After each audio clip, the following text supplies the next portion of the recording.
Seringkali orang nggak ada bedanya melihat nubuatan dengan ramalan. Akhirnya orang hanya mau predictive prophecy. Nubuatan bukan hanya menyingkapkan apa yang akan terjadi, tapi nubuatan menyingkapkan perasaan Tuhan, pemikiran Tuhan.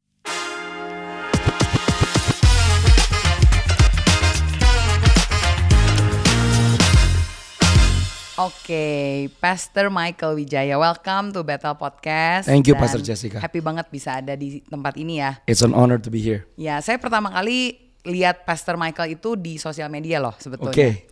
Saya lihat ada pendeta yang wajahnya jujur waktu lihat baru ya. Wah, ini siapa? Terus saya lihat, ketemu, jadi selidikin Rolam Ministry. Oke. Dan semenjak itu kayaknya Pastor Michael tuh dikenal sebagai the prophetic voice ya, suara kenabian di Indonesia. Tapi mungkin pertanyaan hari ini saya mau tanya, kalau buat Pastor Michael sendiri, maunya itu dikenal sebagai siapa nih? Oh, haleluya. Saya selalu berkata bahwa saya mau dikenal sebagai seorang pengikut Yesus.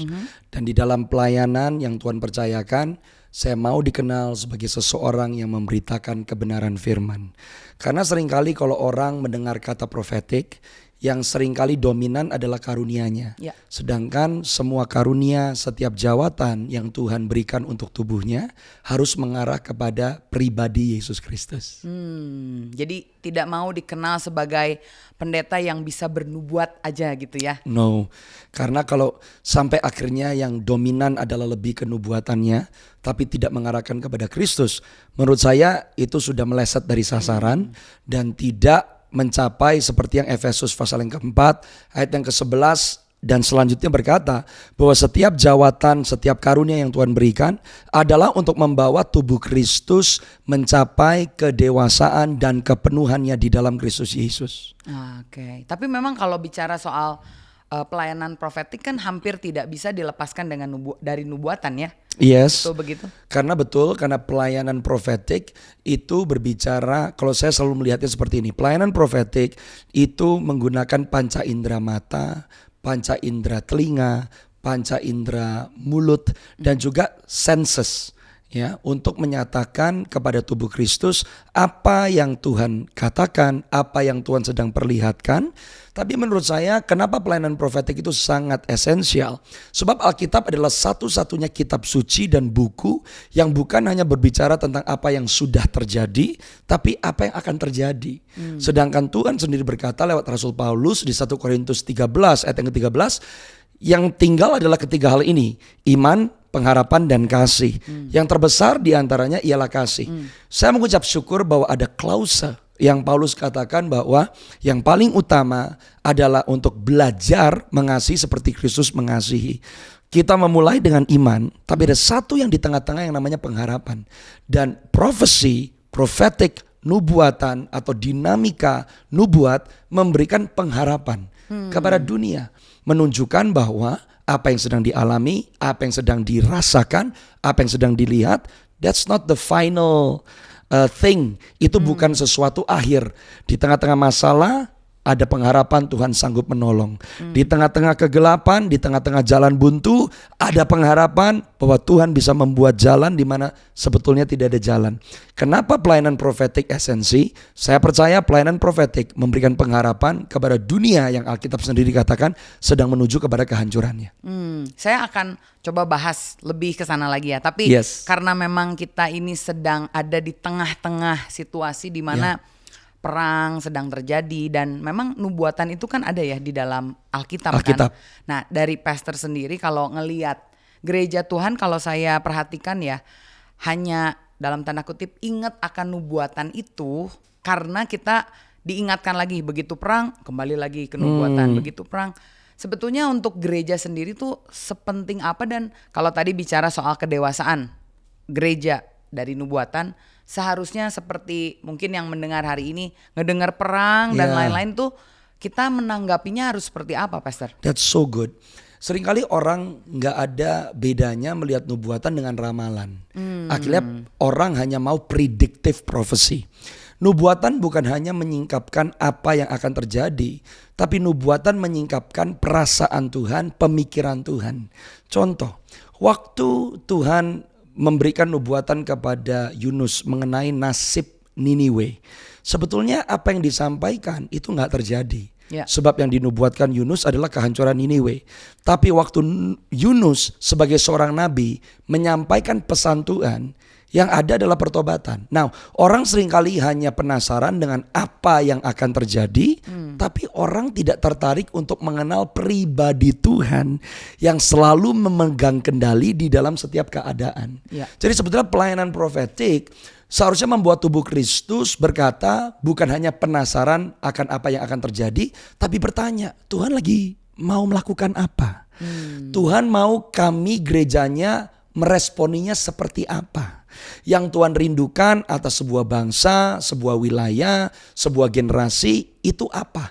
Karena Alkitab dengan jelas berkata Tuhan mengendaki kalau bisa tidak ada satu orang pun yang binasa, tapi semuanya mengalami keselamatan. Berarti meskipun ada nubuatan tentang penghakiman, nubuatan tentang bencana alam, gereja gak boleh lupa ada hati Tuhan yang tetap menjerit untuk jiwa-jiwa. Dan pesan profetik dan dinamika profetik membuat gereja Tuhan akhirnya bisa bermitra sesuai dengan apa yang ada di dalam hati dan pikiran Tuhan.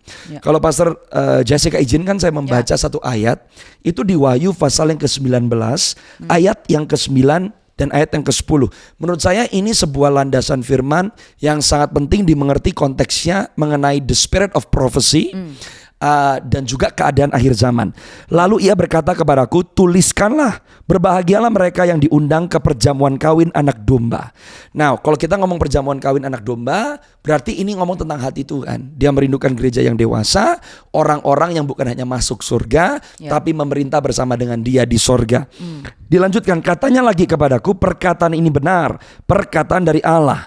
Waktu Yohanes dapat pesan itu, aku pun sujud di depan kakinya untuk menyembah dia. Tetapi ia berkata kepadaku, jangan berbuat demikian. Aku adalah hamba sama dengan engkau dan saudara-saudaramu yang memiliki kesaksian Yesus. Ini menarik nih.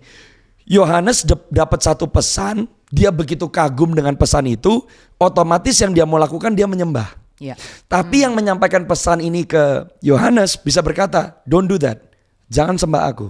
Aku cuma salah seorang hamba. Tapi sembah Yesus.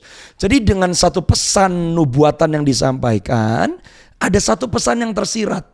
Ternyata yang menyampaikan pesan sedang tidak mengarahkan Yohanes kepada dirinya, tapi yang menyampaikan pesan lagi berkata, no, you have to worship Jesus. So at the end of the day, the prophetic ministry gak cuma bikin orang kagum dengan apa yang Tuhan katakan, dengan apa yang Tuhan mau lakukan, tapi prophetic ministry harus mengarahkan orang untuk bisa memposisikan Tuhan secara tepat dalam hidup mereka. Dan dikatakan, sembahlah Allah sebab kesaksian Yesus adalah roh nubuat. Jadi nubuatan yang prediktif, karunia bisa beroperasi, praise the Lord. Tapi jika tidak mengarahkan pribadi lepas pribadi orang-orang kepada Yesus, menurut saya the prophetic ministry tidak mencapai tujuan yang utama. Saya rasa ini penting untuk disampaikan ya, terutama untuk seseorang yang memang melayani di pelayanan profetik. Karena seringkali gereja itu jadi misal nih, Pastor Michael datang ke gereja kami, ayo dia kan bisa bernubuat, bisa doain, kamu mau berapa orang nih? Oke, slot pertama 50 orang, siap ya, Pastor Michael siap doain. Dan kecenderungannya jadi jemaat itu bukan mau mencari Tuhan, tapi mencari pastornya, right? Betul. Nah jadi saya lihat betul-betul penting sekali apa yang tadi diucapkan sama Pastor Michael. Tapi kalau kita trace back sebentar ya ke belakang, kan mungkin ketika Pastor mulai pelayanan, apakah ada perasaan seperti nggak yakin, atau justru sebaliknya ada satu pengalaman yang membuat Pastor sangat yakin Tuhan tuh mau berbicara ini, Tuhan tuh mau menyampaikan ini? Mungkin bisa diceritakan buat teman-teman kita Praise di the Lord. podcast. Yes, karena saya percaya kalau seorang yang bergerak secara profetik, dan sebetulnya sesuai 1 Korintus 14 ayat yang pertama dan kedua, Rasul Paulus berkata, kamu harus kejar kasih dan minta karunia-karunia roh, terutama supaya kamu bisa bernubuat. Jadi mengucap syukur untuk ayat itu, Tuhan lagi ngomong sama semua orang Kristen, apapun fungsinya, pendeta atau bukan, atau bahkan tidak ada di dalam jawatan seorang nabi, karena ada bedanya karunia nabi dengan jawatan nabi. Apa mungkin bisa dijelasin? Yang berbeda adalah otoritas dan fungsinya. Saya percaya bahwa setiap karunia Roh Kudus, karunia nubuat, menyembuhkan orang sakit, mengadakan mujizat, itu diberikan supaya orang percaya bisa efektif melakukan mandatnya. Apa mandatnya? Memberitakan Injil, menjadikan semua bangsa murid Tuhan, dan memuridkan. Alkitab berkata di Markus 16 ayat 15-20, tanda-tanda menyertai pemberitaan Injil. Saya selalu berkata di surga gak ada karunia Roh Kudus. Kenapa? Gak ada kebutuhannya. Gak ada yang sakit, gak ada yang butuh pengharapan. Jadi karunia Roh Kudus itu diperuntukkan buat kita selama kita ada di bumi. Buat apa? Untuk efektif melakukan kehendak Tuhan.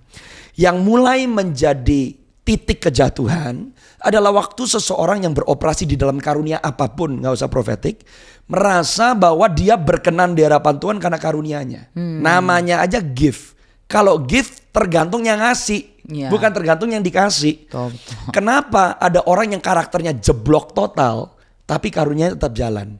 Sebab karunianya bukan tergantung kebenaran, kekudusan, kesucian, kegigihan, kedisiplinan orang yang terima karunia itu. Itu semata-mata pemberian Tuhan. Tapi jika orang yang dipercaya dengan karunia menyalahgunakan karunia, yang kamu akan tuai sama seperti orang-orang yang menuai yang buruk, yang menabur yang buruk, kamu juga pasti menuai yang buruk. Jadi kalau orang berkarunia merasa saya berkenan karena berkarunia, sama sekali salah. Nah, waktu saya menyadari di dalam perjalanan kerohanian saya bahwa karunia nubuat itu ada di saya, tentu Tuhan mengajarkan kamu akan dikenal dari buahnya. Setiap karunia itu akan menghasilkan buah. Buah pertobatan, buah jiwa-jiwa, orang yang dipulihkan, orang yang bertobat.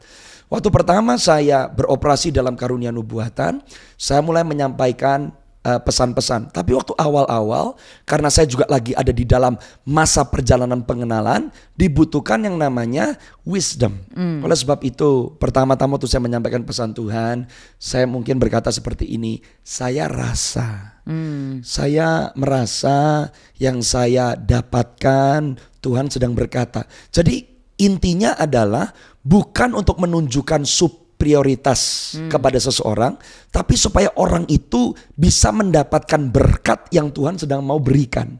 Nah, oleh sebab itu bagaimana kita menyampaikan pun penting. Nah, banyak orang yang memang beroperasi dalam karunia, tapi karena gak punya hikmat, akhirnya karunia yang dibawa bukannya menyehatkan, tapi malah membuat orang sakit.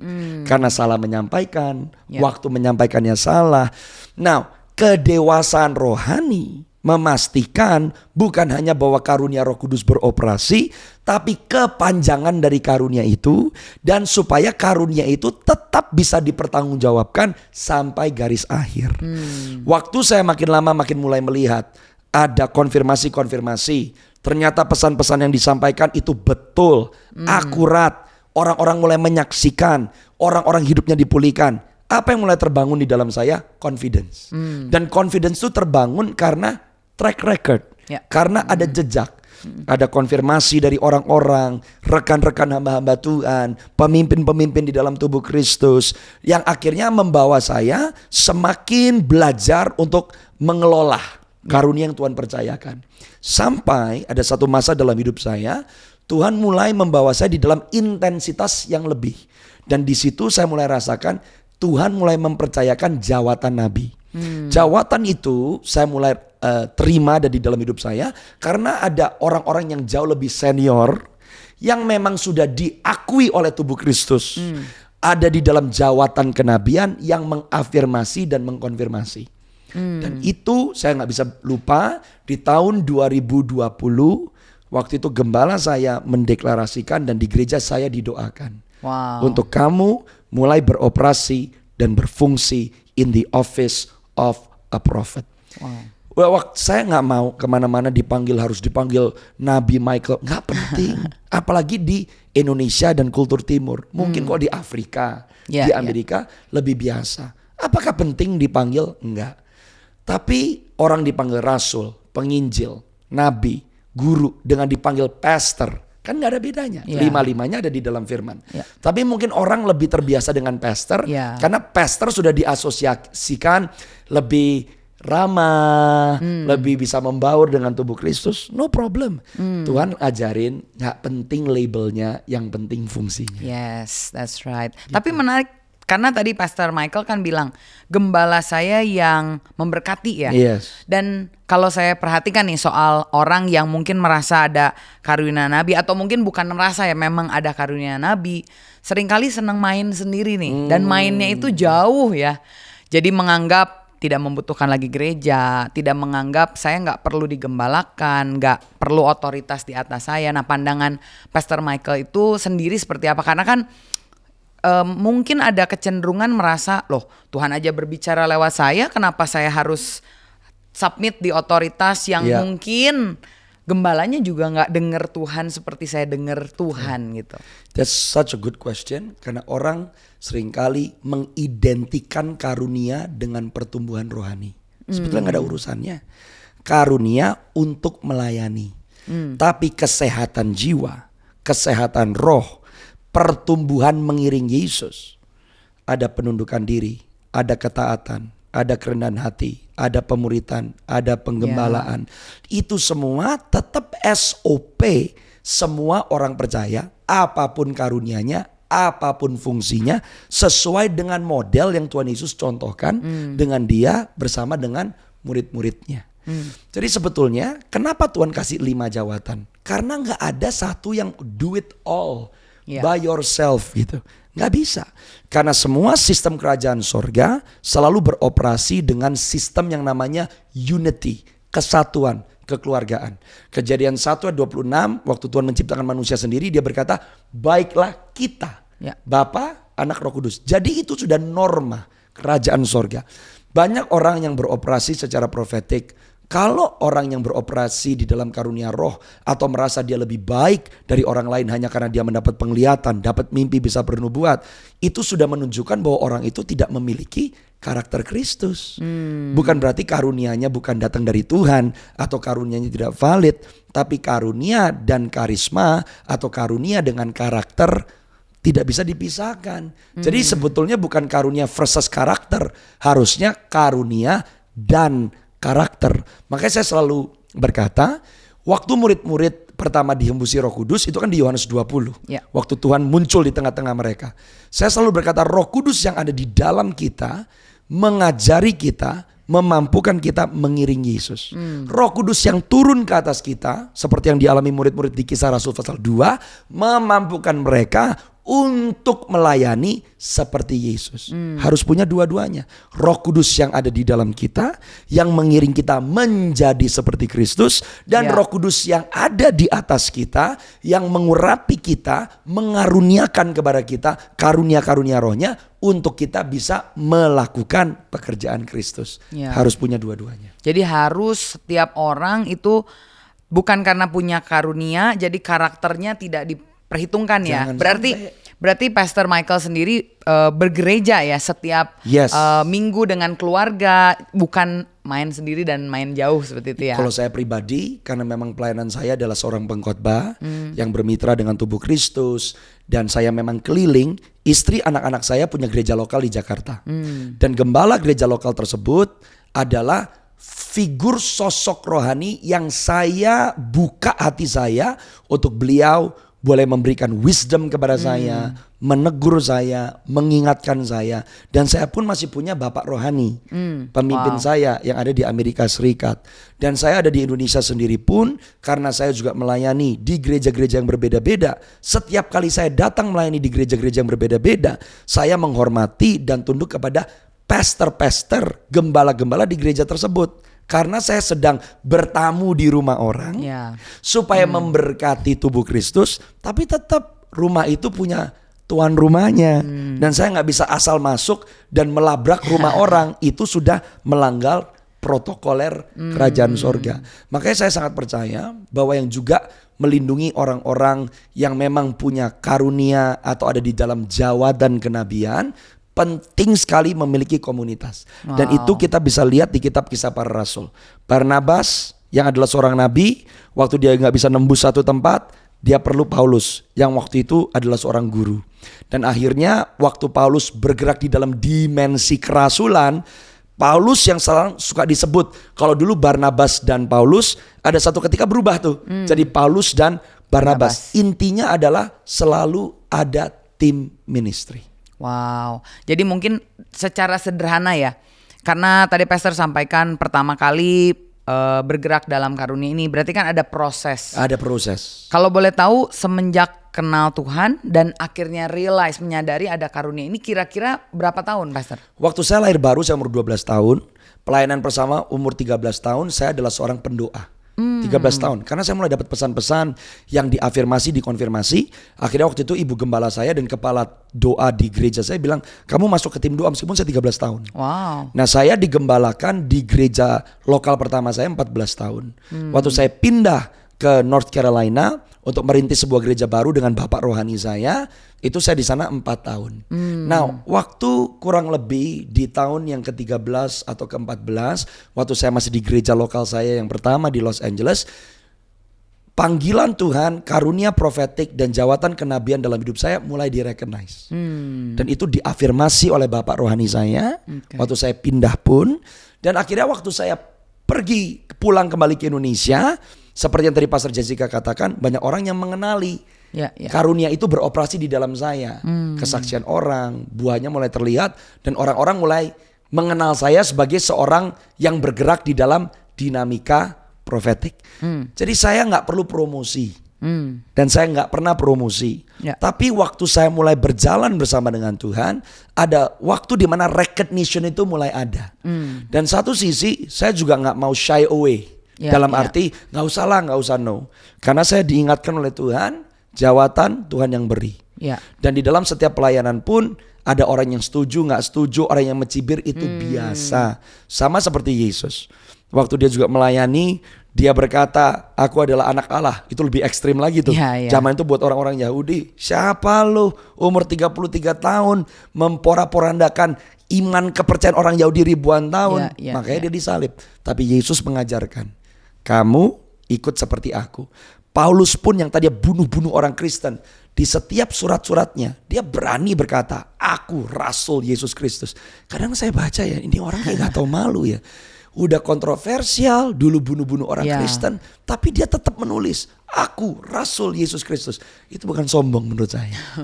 Dia bergerak sesuai dengan kemerdekaan yang dia terima di dalam Kristus Yesus. Bagaimana balance kerendahan hatinya? Kalau kamu dipersekusi, gak usah bela diri, tetap berfungsi, tutup mulutmu, biarkan Tuhan yang membela. Dari pengalaman Pastor Michael sendiri, apa sempat menerima dan mungkin seperti apa ya? Cocok logi. Saya pernah mendapatkan pesan, saya sampaikan, ternyata sudah ada wacana-wacana katanya dari tahun yang sebelumnya. Saya nggak tahu wacana-wacana yang ada, saya cuma sampaikan. Tapi saya nggak perlu bela diri di depan orang. Terserah. Jadi nggak pernah klarifikasi ya? Nunit. Dan saya dilarang oleh Tuhan untuk mengklarifikasi. Saya dilarang. Yang Tuhan ajarkan, shut your mouth and do your job. Di situ waktu saya mulai dapat cibiran orang, waktu hati saya mulai terganggu, Tuhan bilang begini, kamu belum mati. Karena orang mati udah gak merasakan apa-apa. Kalau kamu masih terganggu, masih tersinggung, masih panik, berarti belum mati. Dan harus mati.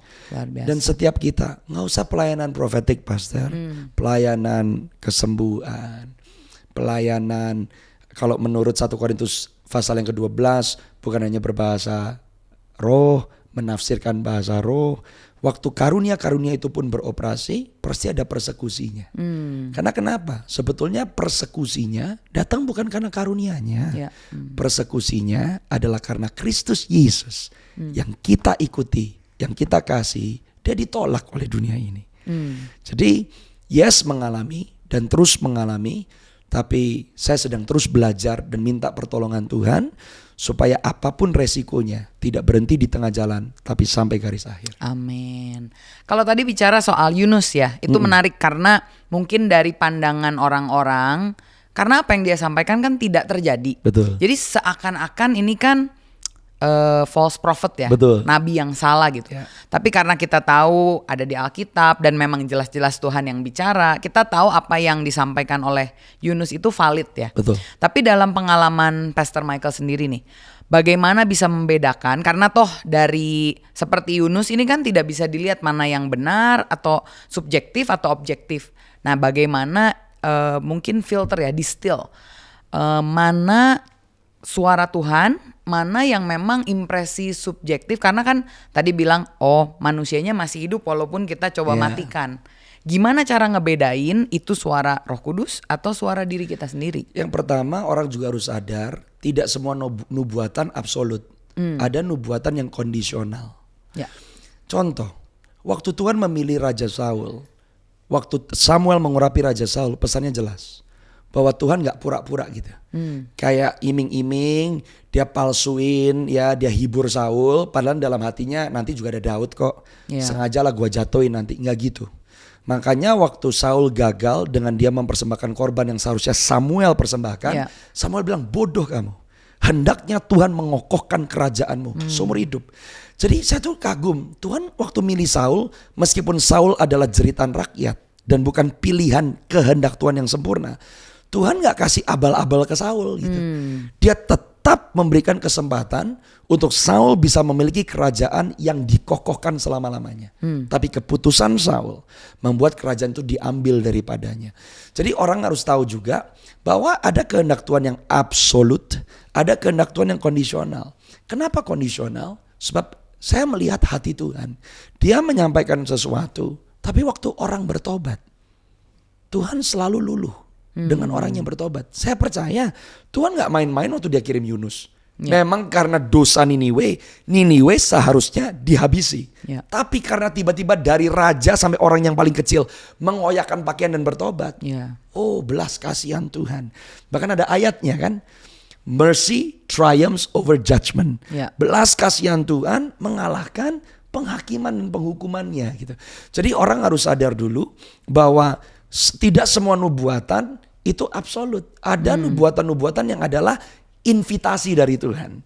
Bagaimana ada seseorang yang juga Tuhan udah kasih tahu bahwa dia mau pakai aku jadi hamba Tuhan, aku akan dipakai Tuhan dahsyat, tapi hidupnya ngaco, nggak bisa percaya dengan perkara kecil di dalam komunitas atau kepercayaan pelayanan yang sudah dipercayakan nggak bisa setia, tetap berharap ya pokoknya gue nggak mau tahu, saya nggak setia, saya nggak diligent, saya nggak disiplin, pokoknya Tuhan akan pakai. Tuhan juga gak akan melakukan seperti itu. Waktu ada pesan Tuhan, bagaimana kita meresponinya? Karena di dalam cara kita meresponi sebuah pesan Tuhan pun bukan masalah pesannya, bagaimana kita memperlakukan dia yang berbicara, gitu kan? Nah, di satu sisi yang lain, waktu seseorang menyampaikan pesan Tuhan, bisa gak orang itu menyampaikan dengan emosi yang berlebihan? Bisa. Ada gak interpretasi yang salah? Bisa. Dia terima sesuatu karena manusia channelnya untuk menyampaikannya, dia tambahkan opini sendiri, atau yang dia pikirkan ternyata dia tambah-tambahkan dengan asumsi diri sendiri. Akhirnya pesan yang tersampaikan tidak 100% secara akurat. Oleh sebab itu yang saya terima, dibutuhkan kerendahan hati. Ini bahaya. Kalau makanya nubuatan di dalam gereja Tuhan itu sesuatu yang kelihatannya spektakuler. Seharusnya sesuatu yang biasa aja. Karena bagian dari hidup sehari-hari. Semakin itu sesuatu yang menjadi bagian hidup, maka adalah tanggung jawab seluruh tubuh Kristus untuk memastikan, bisa tahu, bagaimana meresponi nubuatan. Bagaimana meresponi dan menanggapi orang-orang yang bergerak dengan karunia-karunia yang tertentu. Kalau itu biasa, lah orang-orang juga akan melihat, kamu bernubuat, puji Tuhan, lah biasa aja. Tapi kalau untuk tubuh Kristus terima pesan Tuhan, dengar suara Tuhan, itu hanya tersedia untuk orang-orang tertentu. Akhirnya itu yang juga menjerumuskan orang-orang yang bergerak di dalam karunia tertentu. Kesannya mereka lebih superior, kesannya hanya mereka yang mendengarkan suara Tuhan. Enggak, karunia ada fungsinya.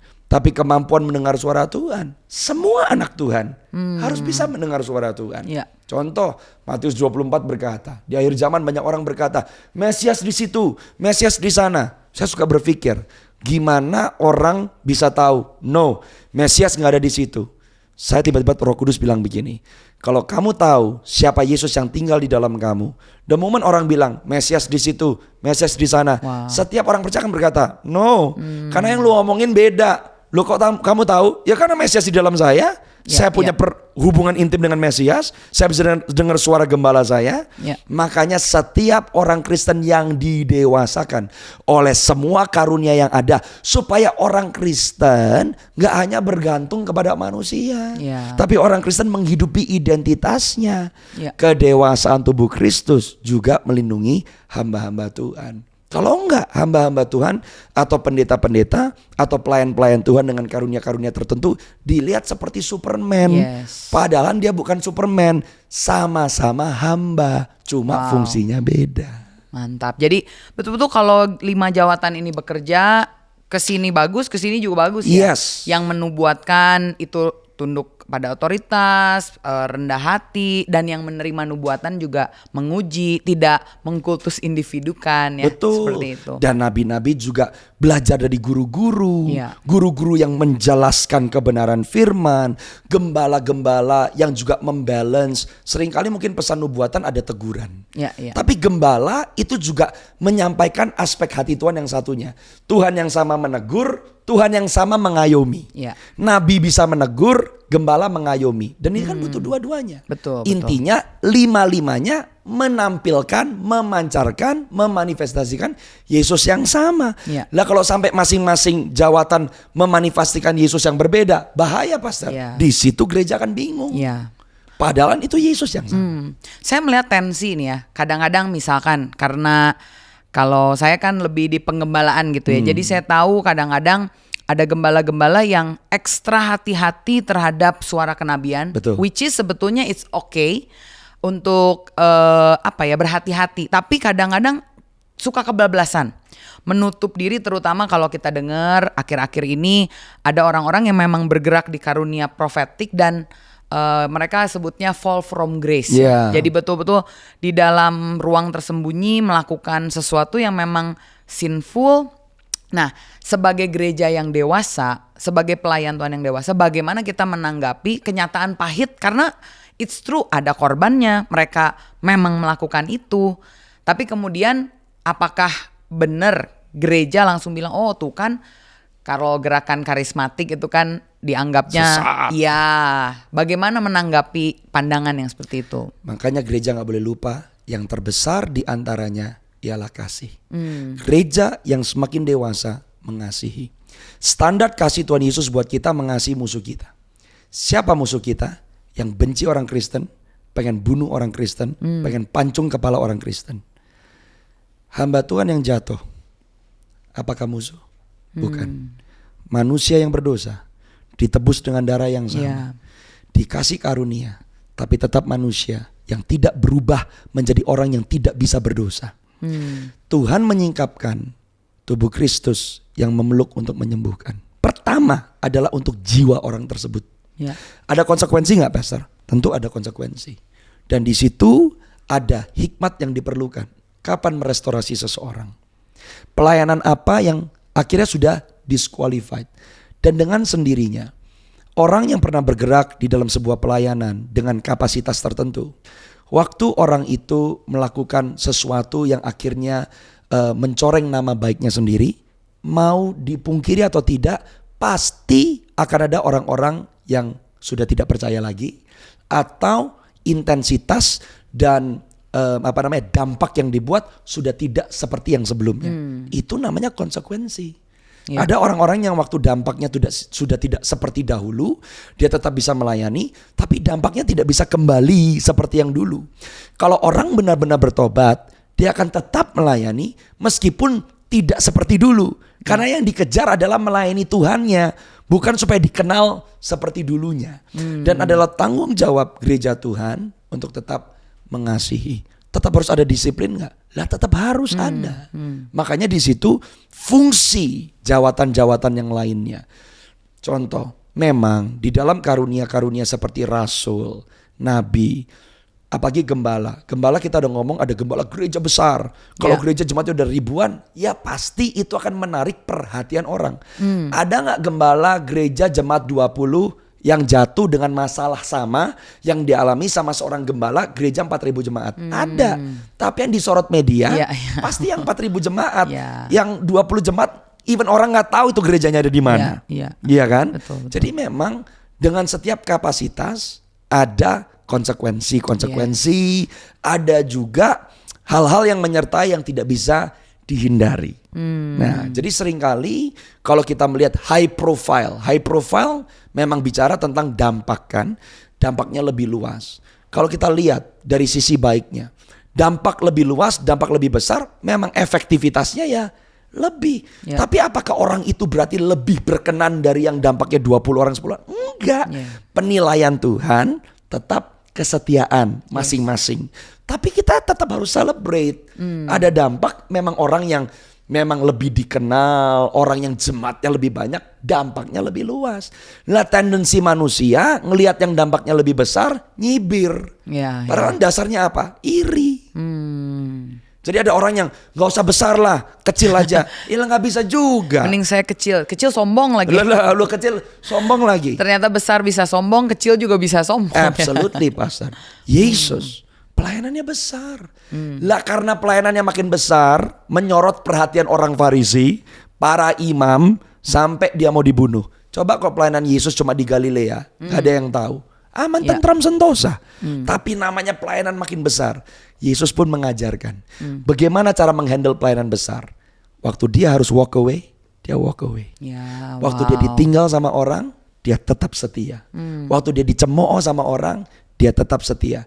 Jadi saya percaya Yesus pun menggambarkan pelayanan besar, pelayanan kecil. Yesus pernah punya pelayanan kecil? Pernah.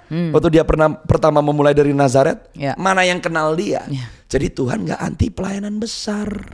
Tuhan gak juga bilang semua pelayanan harus kecil. Tapi dia mengajarkan muridnya satu prinsip. Yang terbesar di antara kalian semua adalah yang jadi hamba. Yang terbesar ialah kasih. Jadi kalau ada hamba-hamba Tuhan high profile sekarang yang memang ketahuan. Karena kenapa?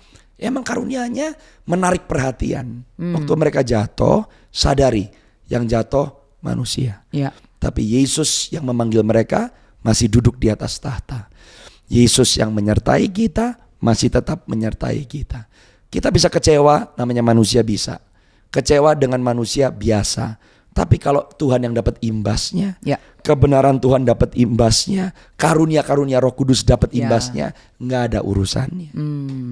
Jadi jangan sampai karena kemanusiaan yang bisa gagal ini malah meniadakan dan membuat gereja alergi ya. That's right. Dari hal-hal yang sifatnya karunia, karena sayang sekali itu kan satu paket ya buat gereja Tuhan. Nah mungkin luar biasa sekali. Saya cuma mau tanya pertanyaan yang terakhir ya.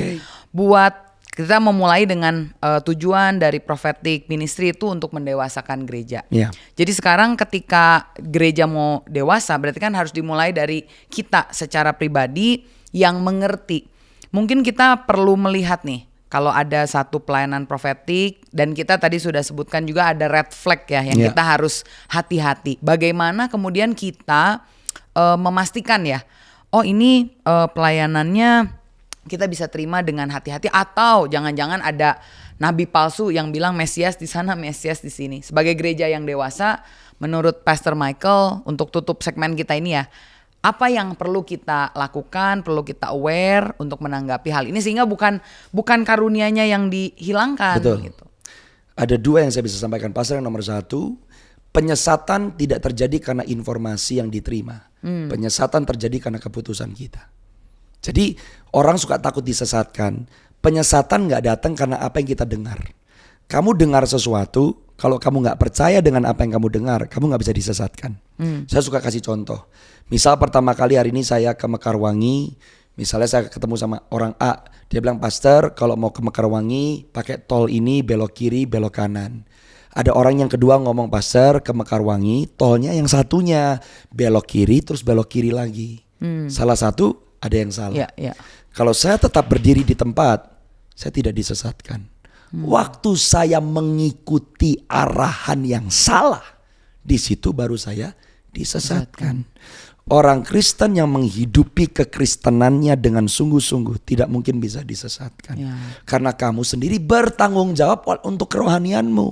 Masalahnya kalau orang Kristen gak bertanggung jawab untuk kerohaniannya dia gak punya imun sistem dan daya tahan tubuh. Yang nomor 2, Tuhan Yesus mengajarkan lihat buahnya. The fruit. Buahnya apa? Karakternya.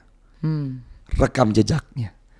Bagaimana dia menyampaikan pesan, bagaimana perilaku orang tersebut. Itu sangat amat penting. Melihat orang karena buahnya. Dan seringkali pelayanan profetik itu bicara tentang waktu. Sampai hari ini ada nubuatan-nubuatan Daniel yang belum digenapi. Ada nubuatan-nubuatan Yesaya yang belum digenapi. Apakah mereka nabi palsu? Kita bisa bilang ya gak mungkin karena mereka ada di dalam Alkitab. Tapi itu ribuan tahun. Sampai hari ini belum terjadi. Jadi only time will tell.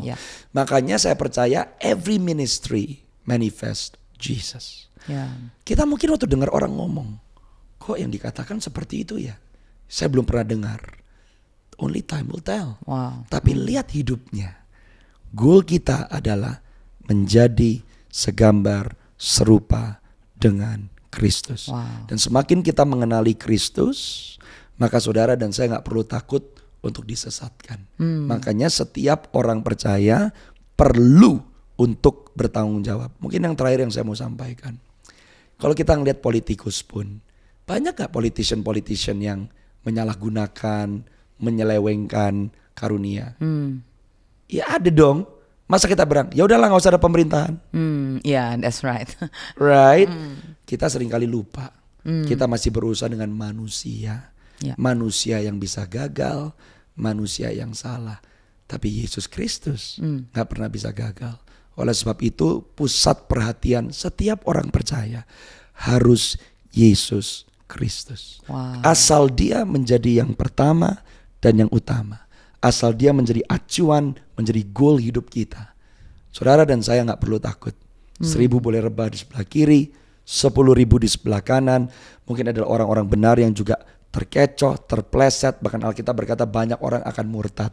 Tapi kita gak perlu murtad. Kenapa? Karena kita kenal dia yang tinggal di dalam kita. Thank you so much untuk semua obrolannya ini. Thank you Pastor Jessica. Saya harap benar-benar dengan apa yang disampaikan, dengan pelayanan Pastor Michael juga Tuhan betul-betul mendewasakan gereja-gereja sehingga gereja di Indonesia bahkan di seluruh dunia nggak sekedar rutin bergerak ya, tapi betul-betul punya 5 jawatan kembali bangun dan kita percaya bahwa kemuliaan Tuhan akan dinyatakan. Amen. Amin. Thank you so much for your time. God bless you. God bless you. Thank you so much.